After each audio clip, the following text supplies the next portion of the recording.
From calm, sunny skies to catastrophic tornadoes, Illinois weather changes in an instant. Our weather experts debunk popular myths and help you prepare if severe weather strikes. News Channel 20 Storm Team, keeping you safe in the storm. Keeping you safe in the storm, what you need to know when it comes to the severe storms we see here in central Illinois. Good evening, everyone, and thanks for joining us for this year's Keeping You Safe in the Storm Severe Weather Special. I'm News Channel 20's Chief Meteorologist Cheryl Lemke. And I'm Fox Illinois meteorologist Darren Leeds. Over the next half hour, Darren and I, along with our team of meteorologists, will break down some common weather we see, as well as what you need to know to stay safe. So our team based out of Quincy, Illinois, led by meteorologist Rich Kane, along with Tegan Orpit and Sarah Lighthizer, covers much of the tri-state area. And then moving farther to the east across central Illinois region, I lead the team here, along with Darren Leeds, Nick Patrick, and Matt Bednar, covering everything from Jacksonville to the Indiana border. Now, the Midwest sees a variety of types of severe weather, ranging from snow and ice during the winter months to severe thunderstorms, which can lead to hail, high winds, and in the worst-case scenario, tornadoes. In the spring months, thunderstorms are one of the most common types of severe weather we usually see. I'll be showing you how the severity of the storms is determined and the damage that could be left behind if one moves through your area. Well, whether it's a severe thunderstorm or a tornado warning, we're usually going to be looking at watches or warnings being issued. What's the difference? Well, a watch is essentially when we're seeing the conditions ripe for those storms to develop. A warning means that storm has developed and it is going to be impacting a certain area very soon. So let's talk about severe thunderstorm warnings. In order to reach that warning criteria, we need to start seeing those wind speeds of at least 58 miles per hour and or hail sizes around 1 inch in diameter. That puts us around 1/4 in size. Once we start seeing those thunderstorms strengthening, they become considerable. 70-mile-per-hour winds, those hail sizes starting to get a little bit closer to about that 2-inch size. 1 3/4 of an inch, that's big enough for some golf ball sized hail. And destructive thunderstorms, we're going to be seeing those winds in excess of 80 miles per hour, and those hailstones are going to be close to 3 inches, probably rivaling baseballs in their diameter size. As far as tornado strength goes, we use the enhanced Fujita scale to measure the wind strength and how much destruction is happening with those tornadoes.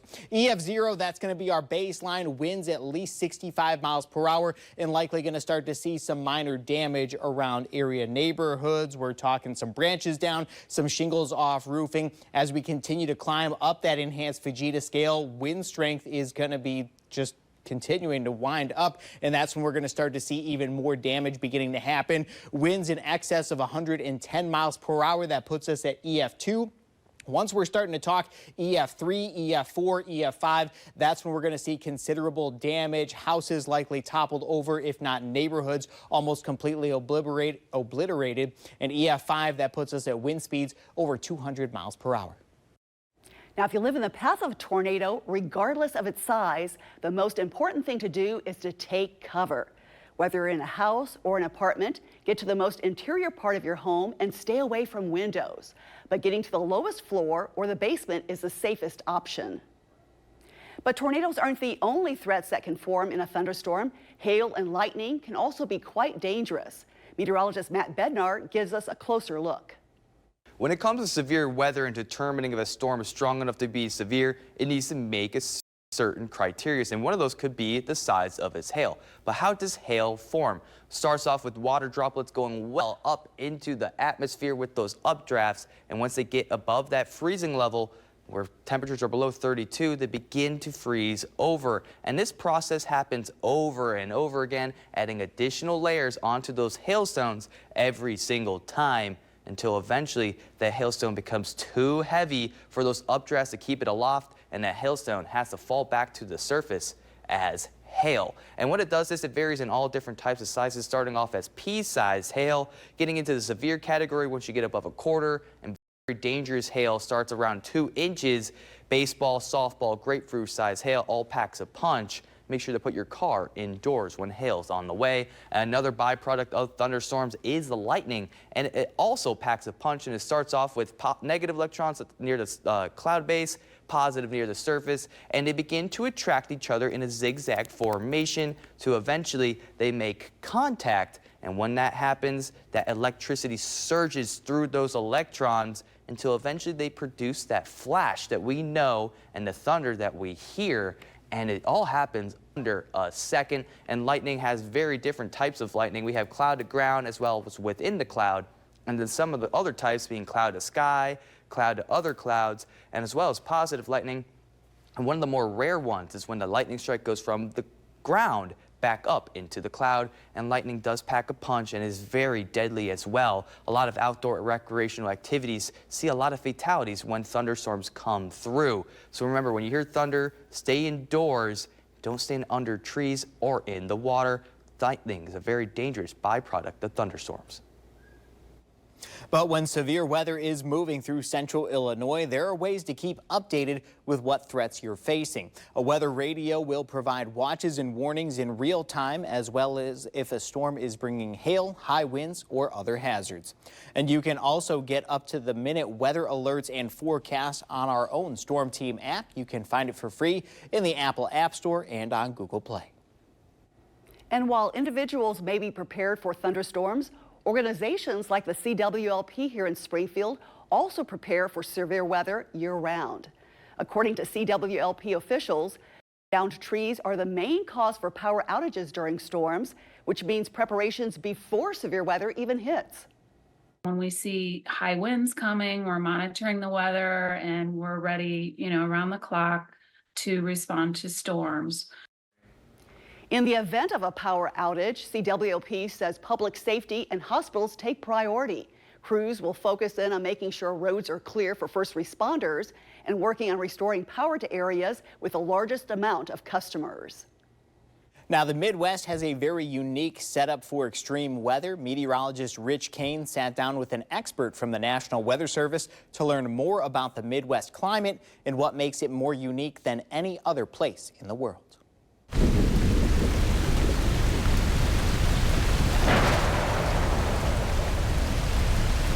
Why is it that the Midwest is so unique when it comes to weather and climate compared to the rest of the world?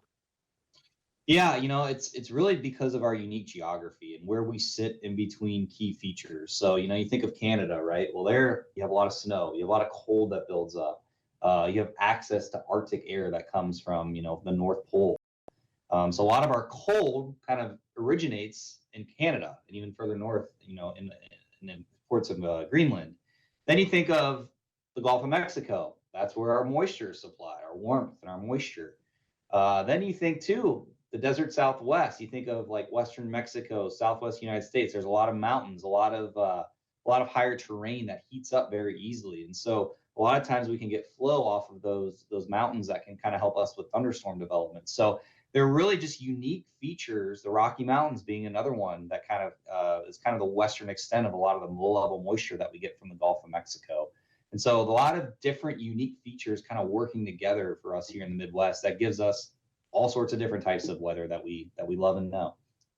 So when people wonder why it's so cool in the springtime, I'll say, well, it's because we're getting a northeasterly flow. They don't seem to understand that. They think that all our weather comes from west to east, which is not necessarily the case. It's not. No, our weather comes from all different parts. You think of southwest storms. A lot of times those bring up a lot more moisture, a little bit more warmth. Then a lot of times we have storms that come out of the north from Canada. Those are the ones that bring us more of the cold and maybe some of the snow. So yeah, it really kind of depends. And yeah, not everything moves west to east. It would make our jobs easier though. Coming up, last year's dust storm and the damage it left behind along Interstate 55 shocked the community.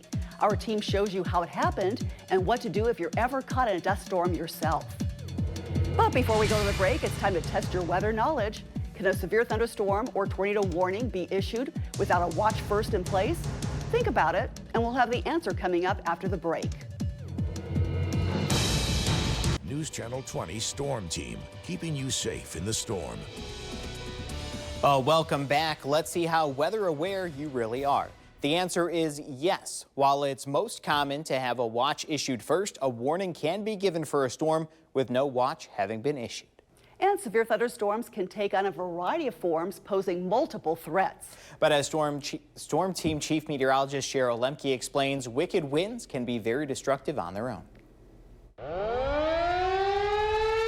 Although rotating winds within a tornado draw the most attention and garner the most fear, truth is far more damage is from downbursts and straight-line winds and derechos. A downburst is a concentrated area of strong winds created when cold air aloft within a thunderstorm rapidly accelerates down to the ground and fans out in one direction, often reaching speeds over 100 miles an hour. A derecho is a subset of straight-line winds, being a more widespread, long-lived windstorm. By definition, a derecho is a swath of wind damage that extends continuously or intermittently at least 400 miles and is at least 60 miles wide.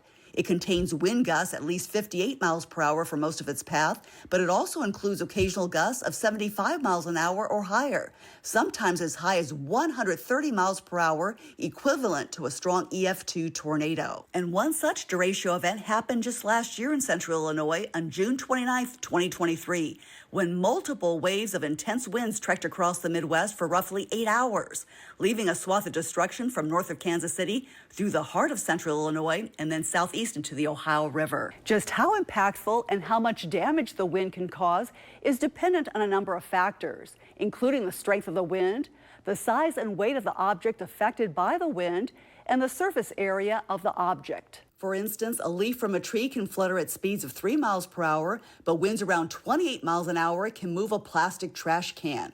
Ramping the winds to 67 miles per hour can jostle around the average 175-pound person. And as winds increase to 90 miles an hour, a car can get pushed off the road. But when winds get over 100 miles per hour, you start to see major issues and extensive structural damage to businesses and homes. Now, weather instruments in central Illinois during last year's derecho recorded wind gusts at least 70 miles per hour, with the highest gusts over 100 miles per hour in Taylorville. But high winds can also lead to issues when combined with other factors, like the deadly dust storm that hit last May. It's one of the most rare but dangerous events associated with gusty winds is dust storms. And we are not immune here in the Midwest. Our storm team meteorologist Nick Patrick tells us how these storms are formed and how to protect yourself. Now, it's not something we usually think about here in central Illinois, but we've seen the damage it can cause. Dust storms coming through central Illinois, winds pulling up that dust here, especially when it is dry outside. These dust storms really cause visibility problems, the big one out there. Can't see for really any amount of space. Mechanical issues, planes, things like that. And of course, those breathing concerns out there. This is exactly pretty much what happened to us when those farmers were tilling their fields and we saw the damage that these storms could actually cause. On May 1st of 2023, multiple crashes occurred on I-55 right near the Sangamon-Montgomery County line, and that was due to that blowing dust, reducing visibility basically to zero. Illinois State Police reported 72 vehicles were involved on both sides of the interstate there between mile markers 76, 78. 7 fatalities reported. 37 people all were injured from this storm, and that dust originated from those freshly tilled fields and planted farm fields, kicked up by that wind gust, 45 miles per hour there, and winds increased further during the day. We actually had a peak wind gust here in Sangamon County at 54 miles per hour at the Springfield Airport at 3:42 in the afternoon. Now, what you want to do, pull off to the side of the road as soon as possible. Once you can't see, that's where we get those wrecks. And it was obviously the chain reaction that happened there back last year. Turn your car off. That's the key. Get your foot off the brake. Tail lights become a major concern because if somebody sees those tail lights on, they start to follow them. They think you're going when you're standing still. That's when those wrecks can occur. We get that chain reaction again with all those cars being backpiled on the roadways. Make sure you don't enter the area if possible and never stop on those roads. Well, up next, flooding becomes a major concern along rivers, what you need to know when the heavy rains hit. And before we go to break, how weather aware are you? How is a tornado's strength determined? Wind speed, damage, or a combination of both? News Channel 20 Storm Team, keeping you safe in the storm. And welcome back. Time to see if you answered correctly our last trivia question. How is a tornado's strength determined? Now, if you answered both, you got this one right. And when it comes to heavy rain, flooding's always a concern. And meteorologist Sarah Lighthizer discusses how to stay safe in flood-prone areas. Whether you live on the Great Mississippi, another river, or not near any water, being prepared for flooding is essential. According to the National Weather Service, flooding is the second leading cause of weather-related deaths. So how can you stay safe when there's a flood? If you live near to flood-prone areas like creeks that tend to rise, quickly make sure you have good notification of the potential for that flooding. If you see flood waters on the roadway, do not try to drive through them. You do not know whether that road has been compromised, if it's been washed away. The water is extremely powerful. It can pick up your car, no matter if you have a truck or a small compact car. A little bit of water can move a lot. Even if you're an experienced swimmer, those are things that you just don't want to put yourself in, so don't test it. Why is it important that we follow these tips? Here's some interesting statistics on how powerful water can be. For the average adult, it takes only about 6 inches of fast-moving water to knock you over and carry you away. With cars, it is a little bit more, getting up to around a foot of fast-moving water. This will carry away your small car with that. And finally, around 18 to 24 inches of fast-moving water can carry away most SUVs, vans, and trucks. So it is very important that when you see a flooded roadway, that you do not cross through it. Turn around, do not drown. When it comes to flooding, the best overall thing you can do is to stay weather aware prior to the event. When it comes to being prepared for severe weather, having an emergency kit and a plan in place is something everyone really needs to think about. And according to the National Weather Service, an emergency kit should include water, non-perishable items, clothing, blankets, a first aid kit, medications, medical insurance cards, and emergency contact information. A plan means knowing where you need to go when severe weather hits. We have experienced severe weather before. We've had disruptions with things like power. Or temporary, you can't get down roads and things like that. So it's always good to be able to kind of be sufficient for yourself. And for a full list of items to put in your safety kit, just head over to our website. And coming up next, a fun do-it-yourself weather project with Tegan Orbit. But first, time now for our last trivia question in our severe weather special. True or false? Flash floods can occur only along rivers and streams. Think about it. We'll have the answer coming up. News Channel 20 Storm Team, keeping you safe in the storm. Oh, welcome back. Let's see how weather aware you really are. The question was, true or false? Flash flooding can only occur along rivers and streams. The answer is false. Well, spring is traditionally a very rainy time here in the Midwest. A rain gauge is what we use to measure how much rain falls. Tegan Orbit shows you a fun and easy project that you can do at home. Do you ever wonder how much rain we get? Well, you can find out just how much rain falls in your backyard by using a rain gauge. You can also make a rain gauge with just a few simple items that you have at home. Here is what you will need. A small glass of water, a water bottle. You can use duct tape or regular tape, a magic marker, also some scissors, and a ruler. First, you're going to want to take your water bottle and you're going to want to cut the top off. This, you might need some assistance from an adult, but you're going to take the top and you are going to cut it off so it is in 2 pieces, okay? Then you're going to take the one side of your water bottle and you're going to pour just a little bit of water in the very bottom. Not every surface of a water bottle or even any kind of clear bottle will be smooth. So this allows you to start out with a smooth surface. Next, you're going to take your tape, whether you choose to use duct tape or regular tape, and you are going to create a way to measure. So you'll put the tape on the side of the bottle just like that. Using your ruler and marker, you are going to then begin to mark out 1 inch. Make sure that you start your tape just above the water line that you just created. And then you are going to mark on here the inches up to the top. Next, you're going to place the top of the bottle back on to the surface. You're then going to take a piece of tape and wrap it around. This will help to secure the top part. This also acts as a funnel to collect the rain when it falls. Well, now you have made a homemade rain gauge to measure how much rain falls in your area. But when it's going to rain, make sure you take your rain gauge outside, place it away from any trees or buildings. You can even take it a step further. Dig a little area to place your rain gauge inside to help it be just a little bit more secure. This is a fun and easy way to measure how much rain falls at your house. And rain gauges are not the only fun STEM projects you can make at home. Tornado in the bottle and water cycle in a bag. Just a few examples you can try. We'll be right back. News Channel 20 Storm Team, keeping you safe in the storm. Well, thank you for joining us for our severe weather special. And we really hope that the information that we shared with you tonight can help you stay weather aware and prepare for any severe weather that may be heading our way in the upcoming weeks. And don't forget, when we do see severe weather, we want to see your weather photos. Head to newschannel20.com and click Chime In to submit your pictures.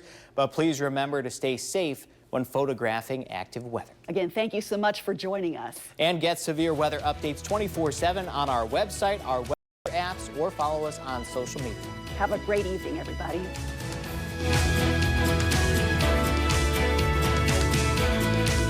Thanks for watching. Stick around by subscribing today and don't miss a single video.